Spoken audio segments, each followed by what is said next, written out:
William Boischer, bonjour. Bonjour Florian. Bienvenue au Salon des entrepreneurs de Nantes Grand Ouest. Merci. Vous êtes l'éditeur d'une application de comptabilité en ligne baptisée Clémentine. Cette application elle repose sur une part d'intelligence. Qu'entendez-vous par là ? Donc notre application, oui, repose sur de l'intelligence artificielle connectée. C'est-à-dire que c'est une application intelligente qui va de manière intuitive pouvoir annoter les relevés bancaires de nos clients qui se synchronisent dans notre application et pouvoir donc s'associer à des factures que les clients nous envoient. Pour faire la comptabilité, on a besoin des factures et celles-ci vont automatiquement, donc de manière intelligente, s'associer à chaque transaction, que ce soit une recette ou une dépense. On parle beaucoup de prédiction aussi avec l'intelligence artificielle.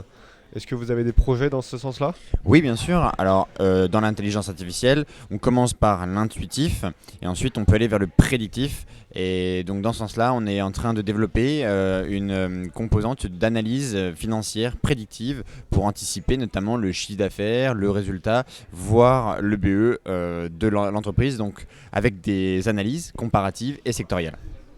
Alors, vos clients sont des startups. Vous êtes vous-même une startup. Oui, c'est ça. Vous êtes né quand ? Le 10 juillet 2012, donc il y a 4 ans. Alors, quel parcours depuis ? Quel parcours ? On a beaucoup grandi puisqu'on est parti d'une entreprise un salarié. Donc aujourd'hui on est 60, donc une très forte croissance, plus de 1000% de croissance de chiffre d'affaires.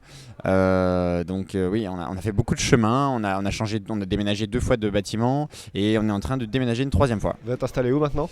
Alors on a 2 bureaux, on a un bureau à Nancy dans le 54 on vient d'ouvrir le mois dernier un bureau à Paris. Quels seront les objectifs et les projets de ce bureau parisien ?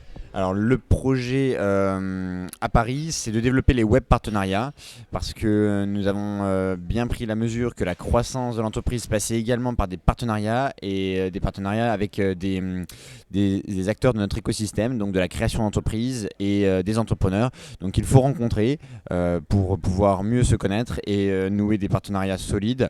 On a déjà mis en place plusieurs partenariats avec des pépinières, mais on voudrait aller beaucoup plus loin et Paris est quand même le centre de l'activité économique français, là où on a d'ailleurs le cœur de nos clients, même si on a des clients dans toute la France et même dans les dom-toms.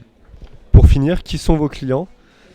Alors ça c'est la meilleure question. Nos clients ce sont beaucoup des créateurs d'entreprises et des chefs d'entreprise, donc de TPE, PME, des petites entreprises généralement en dessous de 10 salariés et puis de moins d'1 million d'euros de chiffre d'affaires. Certains noms sont connus ou pas ? Oui, on a plein de startups d'ailleurs qui sont déjà même passées dans les médias, je crois même dans ce média, les Échos, mais au-delà, j'en cite pas parce qu'on a beaucoup de clients. Alors ensuite, notre clientèle c'est aussi des non-consommateurs, des personnes, des chefs d'entreprise, artisans, commerçants qui n'avaient pas forcément d'experts comptables ou de logiciels, d'applications comptables et qui ont décidé donc de se mettre à jour de leurs obligations parce que notre application elle ne nécessite pas de connaissances comptables et donc c'est plus simple et plus facile de se mettre à jour. Merci beaucoup. Je vous en prie, merci. Au revoir. Au revoir.